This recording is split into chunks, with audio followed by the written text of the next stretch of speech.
नमस्कार दोस्तों, आप सभी का स्वागत है। दोस्तों, आज के वीडियो हम लोग भारतीय भूगोल के तहत जो भारत के प्रमुख बंदरगाह हैं उसके बारे में जानने वाले हैं। जितने भी एग्जाम की दृष्टि से इंपॉर्टेंट हैं और एग्जाम में आ चुके हैं या आने की संभावना है, इन सभी प्रकार के बड़े और छोटे बंदरगाहों के विशेषताओं के साथ साथ पूरे मैप में लोकेट के माध्यम से समझने हैं। आप लोगों को वीडियो के अंत तक बने रहना है ताकि आप लोगों का बंदरगाह से टॉपिक से एक भी क्वेश्चन एग्जाम में गलत नहीं हो। तो ठीक है दोस्तों, लेक्चर स्टार्ट करते हैं। ये आपके सामने इंडिया का मैप है, इसमें मैंने कौन सी जगह क्या रखा है इसके बारे में एक एक करके बात करते हैं। सबसे पहले जानते हैं कि बंदरगाह, जो बंदरगाह आप लोगों को पता है बंदरगाह का क्या काम होता है। बंदरगाह का, जहां पर बंदरगाह बने होते हैं वो एक प्रकार से जहां से एक देश से दूसरे देश पर या एक जगह से दूसरे जगह पर व्यापार का आयात या निर्यात, समझ रहे हैं ना आप, जहां पर क्या होता है वस्तुओं का आयात और निर्यात किया जाता है। जैसे ये भारतीय बंदरगाह है और श्रीलंका पर या कई किसी और देश जैसे अंडमान निकोबार के साइड या किसी और राज्य में या किसी देश में व्यापार करना हो तो ये बंदरगाह उसका सपोर्टिव रोल कह सकते हैं आप लोग। इन्हीं बंदरगाहों के माध्यम से, शिपिंग के माध्यम से व्यापार किया जाता है, ठीक है ना, जिसमें आयात भी होता है और निर्यात भी होता है। आयात में वो होगा जिसकी किसी भी देश में कमी होती है, मोस्टली यही होता है आयात का कारण, और निर्यात का कारण वो होता है जहां पर मोस्टली हमें हमारे यहाँ पर अधिक मात्रा में उत्पादन होता है। तो हम लोग क्या करते हैं, दूसरे देशों में या दूसरी जगह पर निर्यात करते हैं। वो राज्य भी हो सकता है और देश भी हो सकता है, ठीक है ना। ये तो बंदरगाह की बात होगी। अब समझते हैं बंदरगाह की शुरुआत कहां पर मैक्सिमम या मोस्टली कहां पर बंदरगाह का ये चलन चला था, तो वो था सातवाहन काल और चोल काल के टाइम। सातवाहन और चोल काल के टाइम सबसे ज्यादा बंदरगाह का यूज होने लगा। बंदरगाह पर सबसे अधिक फोकस भी किस टाइम होने लगा था, सातवाहन के कारण, ठीक है ना। तो अपन लोगों को पता है कि भाई ये बंदरगाह आयात या निर्यात के लिए व्यापार का एक माध्यम है, तो इसीलिए चोल काल और सात काल में इसकी स्थिति क्या थी, चरम पर थी। मतलब बहुत अधिक मात्रा में आयात व्यापार का, निर्यात का सहयोग पहले बंदरगाह रूप में किया जाने लगा। ये तो बात हो गई कोई किस या मध्यकालीन भाग में ये चीजें हो रही थी।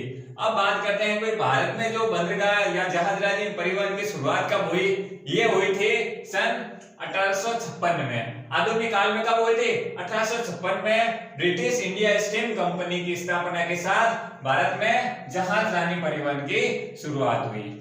समझ रहे हैं ना, कब से, ब्रिटिश इंडिया स्टीम कंपनी की स्थापना के बाद से जहाजरानी परिवहन की शुरुआत की। सीधा सीधा समझ सकते हैं 1856 के आसपास में। 1857 की क्रांति हुई थी, उसके आसपास ही ये 1856 में इसकी स्थापना हुई ब्रिटिश इंडिया स्टीम कंपनी की, और उसके बाद जहाजरानी परिवहन की शुरुआत हुई थी। क्लियर हो गया, ये तो बात हो गई भारत की। अब आती है बात के भाई बड़े और छोटे बंदरगाह कितने हैं, ठीक है ना। तो बड़े और मुख्य रूप से, प्रमुख रूप से 13 जो है बड़े बंदरगाह हैं। कितने हैं, 13 बंदरगाह हैं, वो बड़े हैं। और सबसे अगर छोटे बंदरगाहों की बात करें तो ये आप लोगों को 200 बंदरगाह है जो छोटे बंदरगाह हैं। मोस्टली हम लोग बात करेंगे बड़े बंदरगाहों के। इसके अलावा जो इंपॉर्टेंट छोटे बंदरगाह हैं वो मैप में लोकेट करते हुए समझने की कोशिश करेंगे।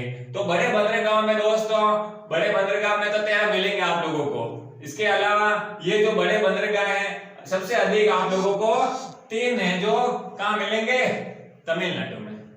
अगर आप लोगों को पूछ ले सबसे बड़े बंदरगाह कौन कौन से या कितने हैं, तो 13 बंदरगाह हैं। कौन कौन से मैं वो अभी बताने वाला हूं। इसके अलावा सबसे अधिक किस राज्य में बड़े बंदरगाह है, ध्यान रखना दोस्तों, बड़े बंदरगाह का पूछे तो सबसे अधिक तमिलनाडु राज्य में है। क्लियर हो गया, ये तो बात हो गई बड़े बंदरगाहों की। छोटे बंदरगाहों में दोस्तों आप लोगों को पता है कि 200 बंदरगाह है, और अधिकतम है जो 53 के आसपास है, कहां पर, महाराष्ट्र में।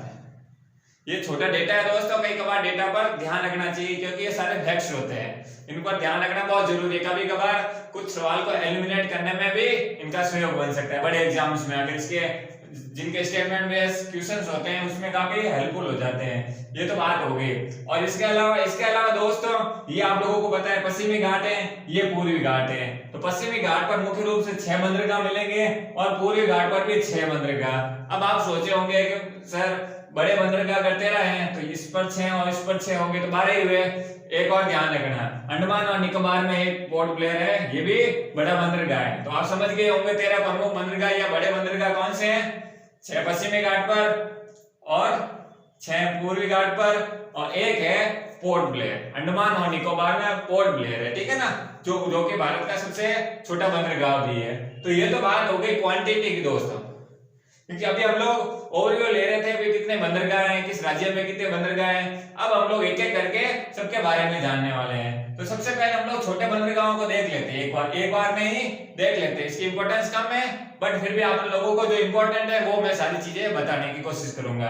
तो अगर बात करें छोटे बंदरगाहों की, छोटे बंदरगाह आप लोगों को पता है कितने हैं, 200 बंदरगाह हैं। 53 है जो मैक्सिमम कहां पर मिलेंगे आप लोगों को 53, वो है कहां पर, महाराष्ट्र में। इतना ध्यान रखना है, अधिक मात्रा में छोटे बंदरगाह हैं जो कहां पाए जाते हैं, महाराष्ट्र में। और अधिकतम छोटे बंदरगाहों की बात है और मैक्सिमम की बात करेंगे बड़े बंदरगाहों की तो तमिलनाडु राज्य में। तो छोटे बंदरगाह कौन कौन से वो फटाफट देख लेते हैं, फिर हम लोग बड़े बंदरगाहों को पूरा डिटेल में पढ़ने की कोशिश करते हैं, ठीक है।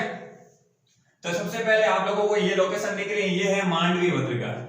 छोटे बंदरगाहों की बात कर रहे हैं हम लोग, ठीक है ना दोस्तों।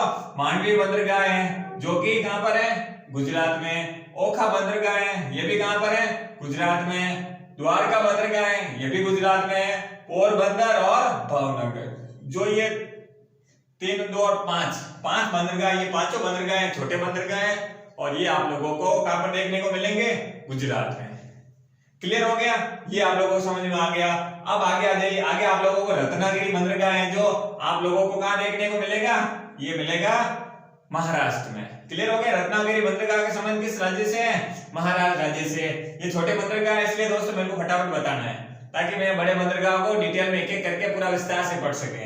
ये तो बात होगी रत्नागिरी। आगे आप लोग देखेंगे कारवार बंदरगाह है जो कहां पर है, कर्नाटक में। ध्यान रखना दोस्तों, कारवार कर्नाटक, इन दोनों शब्द को रिलेटिव करके आप लोग इसे याद कर सकते हैं। ये तो बात होगी कारवार की। आगे देखेंगे कासरगोड बंदरगाह भी आप लोगों को कहां पर देखने को मिलेगा, आप लोगों को केरला में कासरगोड बंदरगाह, कन्नानूर बंदरगाह और कोझिकोड बंदरगाह, जिसे कालीघाट बंदरगाह भी कहते हैं, ठीक है ना। इसके अलावा क्यूलोन बंदरगाह और एलेपी बंदरगाह, ये सब छोटे बंदरगाह हैं। ये सारे के सारे कहां पर उपस्थित है, केरला में। क्लियर हो गया, कहां पर स्थित है, केरला में। कौन कौन से, कासरगोड, कन्नानूर, कोझिकोड, जिसे कालीघाट बंदरगाह भी नाम से जाना जाता है, क्यूलोन और एलेपी बंदरगाह, ये है सब छोटे बंदरगाह। कहां पर पाए जाते हैं, केरला में। क्लियर हो गया, अब आगे बढ़ते हैं। आगे अगर बात करें तो आगे तमिलनाडु की बात करें। तमिलनाडु में आप लोगों को दोस्तों टोंडी जो बंदरगाह है, क्या नाम है, टोंडी या टोडी बंदरगाह है, नागापट्टनम है और कराईकल, ये जो तीनों बंदरगाह हैं जो कहां पर देखने को मिलेंगे, तमिलनाडु में। आगे अगर छोटे बंदरगाहों की बात करें, ये सारे जो रेड कलर में मैंने लिख रखे हैं दोस्तों, ये सारे के सारे छोटे बंदरगाह हैं, ठीक है ना। आगे बात करते हैं मछलीपट्टनम और एन्नौर। मछलीपट्टनम और एन्नौर आप लोगों को कहां देखने को मिलेंगे, आंध्र प्रदेश में, ठीक है ना। आगे गोपालपुर हो गया, फिर ये तो गोपालपुर हो गया। तो ये छोटे छोटे जो बंदरगाह थे वो मैंने सारे बता दिए हैं, इंपॉर्टेंट थे इसलिए मैंने आप लोगों को सारे बता दिए हैं। अब बात आ जाती है हम लोगों के बड़े बंदरगाहों के बारे में, क्योंकि जो मुख्य व्यापार होता है वो मोस्टली आप लोगों को देखने को मिलेगा, ये जो भारी भरकम या अधिक मात्रा में व्यापार होता है वो बड़े बंदरगाहों के माध्यम से होता है, क्योंकि शिपिंग और कंटेनर की सुविधा भी अच्छी खासी होती है और व्यापार भी अधिक मात्रा में देखने को, आयात और निर्यात देखने को मिलता है। तो बड़े बंदरगाहों की बात करें, बड़े बंदरगाहों में सबसे पहले नाम देख लेते हैं, फिर एक एक करके उन सब के बारे में जानने वाले हैं। तो बड़े बंदरगाह में जो मैंने ब्लू लाइन में, जो ये ब्लू पेन में लिखे हैं ना, ये सारे क्या है, बड़े बंदरगाह हैं। देख लेते हैं कौन कौन से किस जगह पर है, फिर एक एक करके विस्तार से जानते हैं, ठीक है ना। तो सबसे पहले बात करते हैं गुजरात की। गुजरात में दोस्तों कांडला बंदरगाह, अभी कुछ नहीं पता करना है, सिर्फ कांडला बंदरगाह किस राज्य से संबंधित है, गुजरात राज्य से। क्लियर हो गया।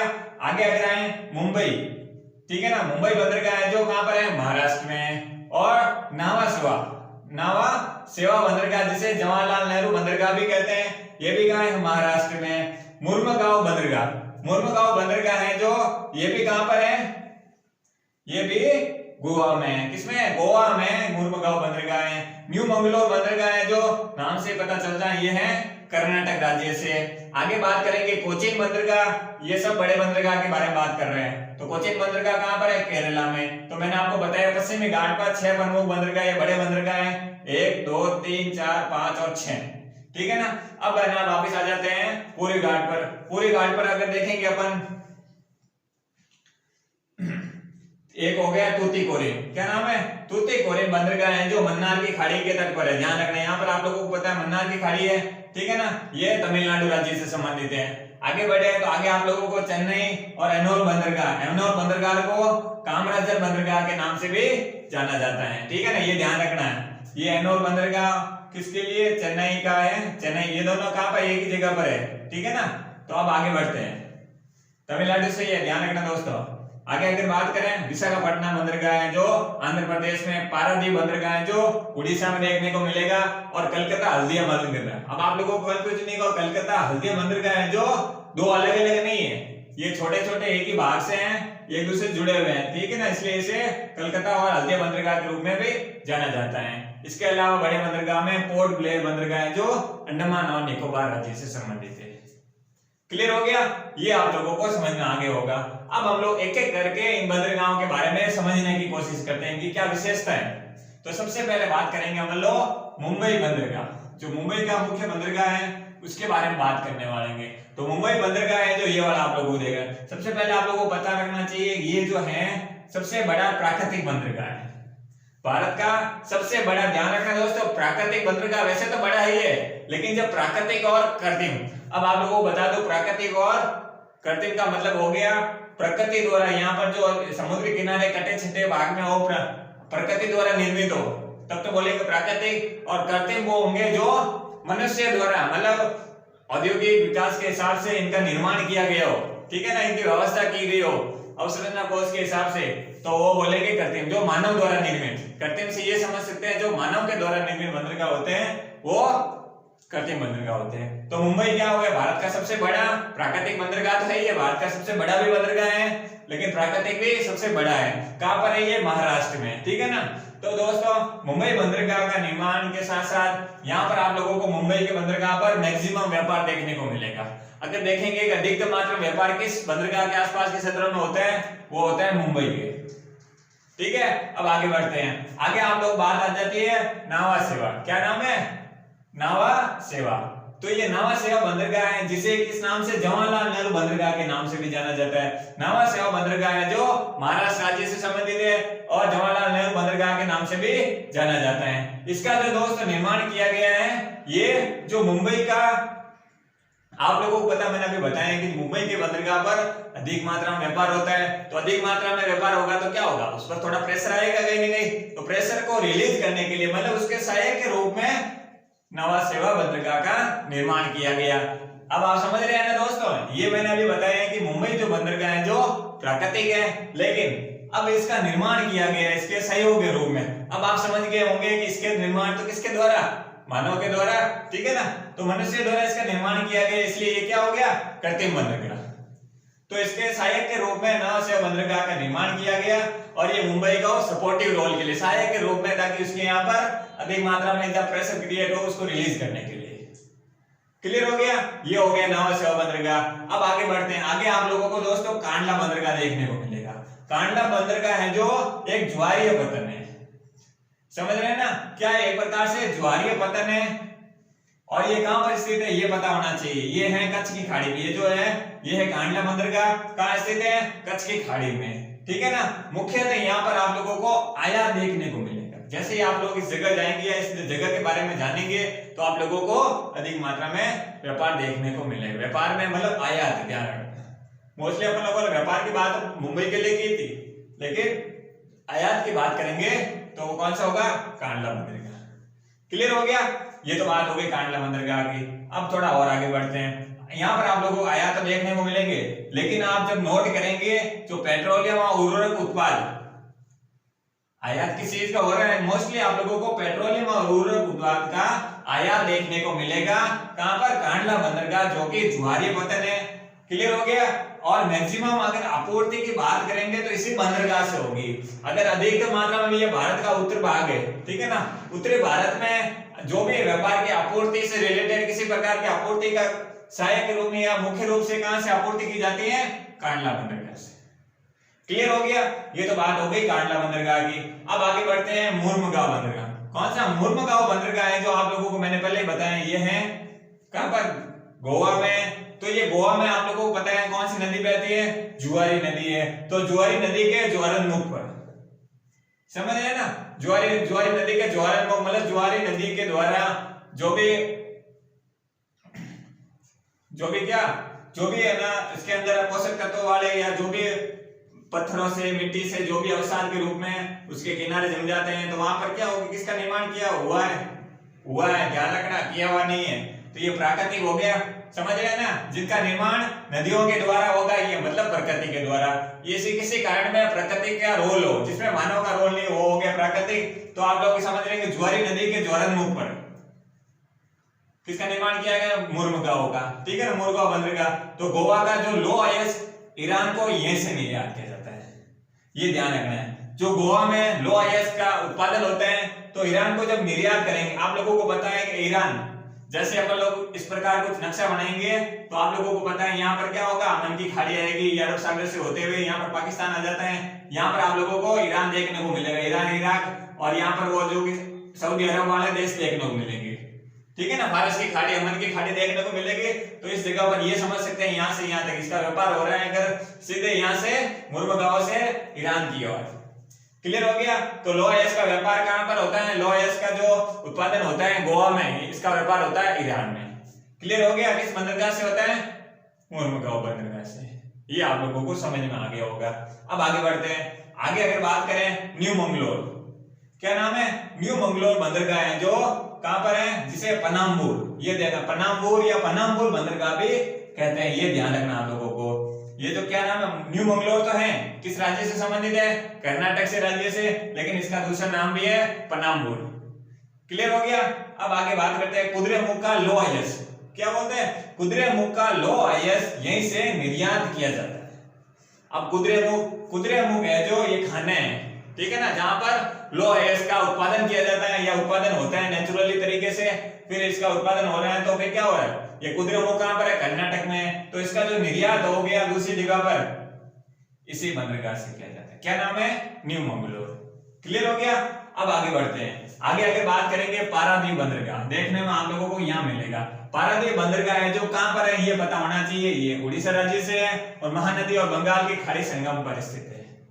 कहां पर, बंगाल की खाड़ी, महानदी, ठीक है ना, महानदी और बंगाल की खाड़ी की सीमा पर स्थित है ये। क्लियर हो गया। यहीं पर आप लोगों को बहुत सारे धात्विक तत्वों का इसके पीछे की और अधिक मात्रा में धात्विक उत्पादन हो रहा है। क्यों हो रहा है, क्योंकि आप लोगों को पता है यहाँ पर छत्तीसगढ़ है, उड़ीसा में तो हो ही रहा है, झारखंड है, तो ये इलाके क्या हो गया, धात्विक तत्व के अधिक मात्रा में उत्पादन हो रहा है। तो ज्यादातर व्यापार इसी पारादीप बंदरगाह से ही किया जाता है, ठीक है ना। आगे आप लोगों को तूतीकोरिन, जो तूतीकोरिन कहां पर है, तूतीकोरिन बंदरगाह है जो मन्नार की खाड़ी के तट पर स्थित है, जिसे वीओ चिदम्बरम बंदरगाह के नाम से भी जाना जाता है। इसके अलावा इसे मत्स्य तट भी बोलते हैं। ये दोनों चीजें ध्यान रखनी है दोस्तों। तूतीकोरिन बंदरगाह है जो तमिलनाडु राज्य से संबंधित है, मन्नार की खाड़ी के तट पर स्थित है, क्योंकि आपको पता ही है मन्नार की खाड़ी यहाँ पर, ठीक है ना, तमिलनाडु के तट पर। तो कुछ इसकी स्थिति एग्जैक्ट देखेंगे तो यहाँ पर देखने को मिलेगी। क्लियर हो गया। तूतीकोरिन बंदरगाह को वीओ चिदम्बरम बंदरगाह के नाम से भी जाना जाता है। इसके अलावा इसे मत्स्य तट भी कहते हैं। ये दोनों चीज आप लोगों को ध्यान रखनी है, एग्जाम में कंफ्यूज करने के लिए आप लोगों को मत्स्य तट के नाम से किस बंदरगाह को जाना जाता है, तो आप लोगों के दिमाग में तूतीकोरिन आना चाहिए। एक भी क्वेश्चन छोड़ने वाला नहीं है, ध्यान एक ही शर्त है इन सबकी कि अच्छे से जो चीज मैं बता रहा हूं कभी बंदरगाह से रिलेटेड आप लोगों का आंसर गलत नहीं होगा, ठीक है। अब आप आगे आ जाते हैं। आगे आप लोगों को कलकत्ता हल्दिया बंदरगाह देखने को मिलेगा। कौन सा, ये कलकत्ता और हल्दिया बंदरगाह है जो आप लोगों को ये ध्यान रखना है। जो कलकत्ता बंदरगाह है जो किस नदी के तट पर है, हुगली नदी के तट पर, ठीक है ना, ये सागरीय तट पर नहीं है, हुगली नदी के तट पर। हल्दिया पोर्ट को कोलकाता का सहायक रूप, अब यहाँ पर भी हुआ। पहले कौन सा था, कलकत्ता बंदरगाह था, इसके सहायक के रूप में किसका निर्माण किया गया, हल्दिया बंदरगाह का। तो कलकत्ता का बंदरगाह के सहयोग के रूप में किसका निर्माण किया? हल्दिया बंदरगाह। तो हल्दिया बंदरगाह जो क्या है? कृत्रिम बंदरगाह के रूप में इसका निर्माण किया गया। ठीक है, आगे अगर बात करें पोर्ट ब्लेयर, पोर्ट ब्लेयर में दोस्तों आप लोगों को भारत का सबसे बड़ा बंदरगाह देखने को मिलेगा। ठीक है, सॉरी सबसे छोटा बंदरगाह की बात करेंगे तो पोर्ट ब्लेयर में कहां पर स्थित है? अंडमान और निकोबार में। ठीक है दोस्तों, ये तो बात होगी। अब आगे बात करते हैं। हम लोगों ने काफी बड़े टॉपिक में जो बड़े बंदरगाह थे उन सब के बारे में बात कर ली। जो अभी बड़े बंदरगाह में कुछ 3-4 और बच्चे हैं मुख्य रूप से उसके बारे में थोड़ा डिटेल में जानने की कोशिश करते हैं।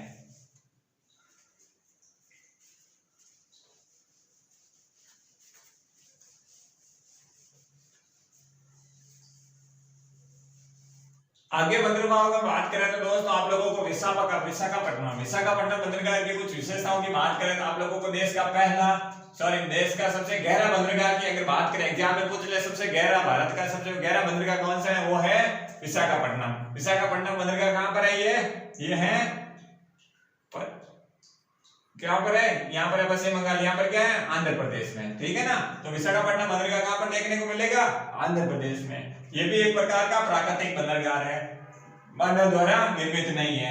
इसलिए यहाँ के जो अगर इसकी सुरक्षा की बात करें तो यहाँ पर डॉल्फिन नासे नामक पहाड़ी, ठीक है ना, डॉल्फिन नासे नामक पहाड़ी के कारण पोताश्रय तेज हवाओं से सुरक्षित रहता है। जो ये बंदरगाह है पोताश्रय की इसके लिए तट के लिए यूज किया गया है। जो डॉल्फिन नासे नामक पहाड़ी है यहाँ पर, इसलिए इसको क्या अच्छे से कवर कर रहा है, इसलिए ये हवाओं से सुरक्षित रहता है। ठीक है ना, तो आप समझ गए होंगे ये चारों पहाड़ी से घिरा हुआ कहीं ना कहीं प्राकृतिक बंदरगाह है, मानव द्वारा निर्मित नहीं है। ठीक है ना, आगे बात करें एन्नोर बंदरगाह। ये जो एन्नोर बंदरगाह है आप लोगों को चेन्नई बंदरगाह के दबाव को कम करने के लिए, अब आप समझ में होंगे चेन्नई बंदरगाह ये है और ठीक है एन्नोर बंदरगाह ये है, तो ये इसके दबाव को कम करने के लिए, जब चेन्नई बंदरगाह पर अधिक मात्रा में व्यापार के कारण दबाव उत्पन्न हो गया तो इसके दबाव को कम करने के लिए एन्नोर बंदरगाह का निर्माण किया गया है। एन्नोर बंदरगाह है जो इसका निर्माण तो कर लिया, ठीक है ना, ये जो प्रथम कंप्यूटराइज और निगमित पोर्ट है, ये ध्यान रखना, पूरा प्रथम है जो कंप्यूटराइज, जिसमें कंप्यूटर मैनेजमेंट सिस्टम के रूप में निर्माण किया गया। वो कौन सा प्रथम कंप्यूटराइज? अगर प्रथम कंप्यूटराइज और निगमित बंदरगाह की बात करेंगे तो वो कौन सा बंदरगाह होगा? एन्नोर बंदरगाह। क्लियर हो गया। आगे बात करते हैं चेन्नई बंदरगाह, इसका सहायक रूप में एन्नोर हो गया। चेन्नई बंदरगाह ये भी एन्नोर है तमिलनाडु में और चेन्नई भी तमिलनाडु में। तो सबसे पुराना अगर बात करेंगे, ध्यान रखना यहाँ पर, ये कृत्रिम है, सबसे पुराना खुला सागरीय और भारत का औसत समुद्री तल वाला भी कौन सा बंदरगाह है? वो है चेन्नई बंदरगाह। सबसे पुराना पोर्ट हो गया कृत्रिम में, ये ध्यान रखना, खुला सागरीय बंदरगाह है और भारत का औसत समुद्र तल वाला अगर बंदरगाह की बात करेंगे तब भी कौन सा है? चेन्नई है। ठीक है ना, इतना ध्यान रखना दोस्तों, ज्यादा फैक्ट नहीं रखने हैं। आगे बढ़ते हैं। आगे आप लोगों को कृत्रिम बंदरगाह का मैंने पहले बता रखा, फिर भी देख लीजिए, कांडला है, एन्नोर है, हल्दिया है, ठीक है ना, और कांडला आप लोगों को पता है ज्वारी है, ठीक है ना, कोचीन हो गया, पारादीप हो गया, ये सब क्या है? ये है कृत्रिम बंदरगाह। तो इसमें दोस्तों आप लोगों को मैंने जितनी चीज बताई अगर आप उसे अच्छी तरीके से पढ़ लेते हैं तो आप लोगों के बंदरगाह से संबंधित जो एक ही शब्द वैसे नॉर्मली हमेशा आता ही है वो कभी गलत नहीं होगा। तो ठीक है दोस्तों, लेक्चर ये समाप्त करते हैं। अगर आप लोगों को वीडियो अच्छा लगा हो तो प्लीज आप लाइक करें, शेयर करें, सब्सक्राइब करें। अगर वीडियो में किसी प्रकार की कोई कमी रही हो तो अपने सुझाव जरूर दें। थैंक यू दोस्तों।